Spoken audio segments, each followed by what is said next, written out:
Наад нэг 100 тараагаад 20 хэдэн тэрбумаар хэдэн 100 тараах гал ингээл тэрийг яриад их юм.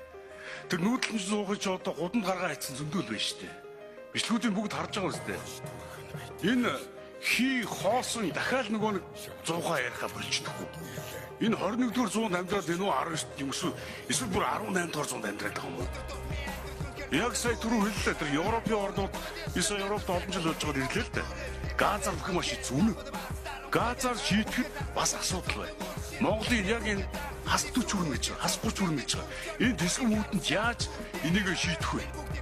Энэ газ чинь тэсэхгүй шүү дээ тэр хоолоонууд нь. Энэ асуудлаа шийдэе.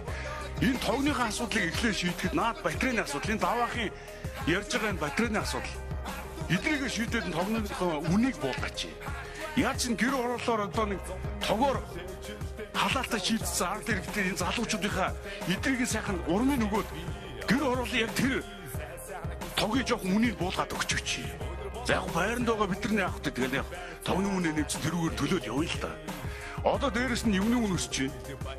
Яагаад өгсөн нэг зах цугаасаа жижиг дунд үйлдвэрлэлүүд эдгээр чинь тогны үн өсчихгүүд юмнууд нь өндөр гараад байна шүү дээ. Үн өсөөд байна шүү дээ.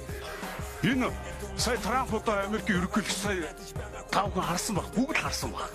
Тангар өөрснийхөө дараа хэллээ шүү дээ. Ард иргэдийн аж ахуйн нэгжүүдийнхаа татврын энэ дарамтаас чөлөөлдөг гэж шүү дээ. Монголын төр яагаад энийг хийхгүй байгаа? Дээрээс нь энэ хүний эрхийн талаас нэг юм асууя. Би өөрийнхөө фэйсбүүк дээр лайв хийдэг хүн. Орж ирэл лайв хийсэн ч лайв хийж болохгүй хэ? Би өөрийгөө харуулж ингэж байгаа. Энэ хүний өөрийн эрхчлөлтөд орчин муу юм уу? Ардчлал нийгэм муу юм уу? Дээрээс нь одоо энэ Багнуурт юу байна гэсэн? Одоо дахиад нэг нүүрсний одоо үйлдвэрлэл байх гэдэг шүү. Шахмал төлшөө одоо болгож байгаа бол одоо бүр болчихчих. Баяжуулна гэж байгаа бол одоохондоо шигшил зарч л та. Ард иргэдтэй.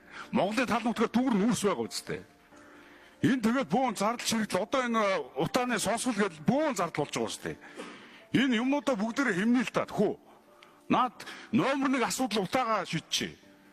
Тогны үнэ яг тэр зорилтод тэр гэр ороолуудаар утаа гаргаад байгаа хэсгийг тогны үнийг буулгаад өгчөж.